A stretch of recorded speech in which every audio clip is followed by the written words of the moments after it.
Election commission اور chief election commissioner cases کی سماعت کے دوران تحریک انصاف کے وکیل شعیب شاہین کی الیکشن کمیشن کے ممبران سے تلخ کلامی ہو گئی۔ بانی P T I Fawad Chaudhry کے خلاف توہین الیکشن کمیشن اور چیف الیکشن کمشنر کیسز کی سماعت ہوئی۔ پی ٹی آئی کے وکیل شعیب شاہین نے کہا کہ ہمیں نوٹس ہی نہیں ملا، آج صبح ٹی وی سے معلوم ہوا کہ سماعت ہے۔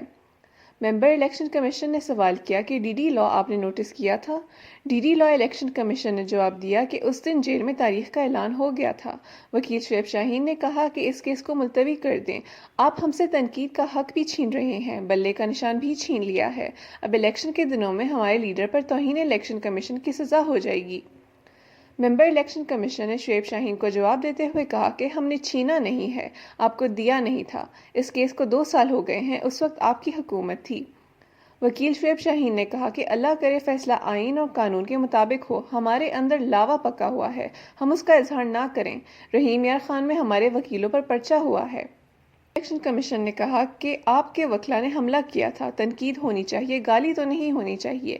یہ کیسز 2021 میں پڑے ہیں، آپ نے کیس کو اتنا طویل کر دیا ہے، جیل میں جو ہوا اس پر ہم خاموش ہیں۔ جیسے جواب دینے جیل میں کیا، ایسا ہم نے پہلے نہیں دیکھا، ہم بہت کچھ کر سکتے تھے۔ مزید ایسی ویڈیوز دیکھنے کے لیے ہمارے چینل کو سبسکرائب کریں اور بیل آئیکن کو دبانا نہ بھولیں۔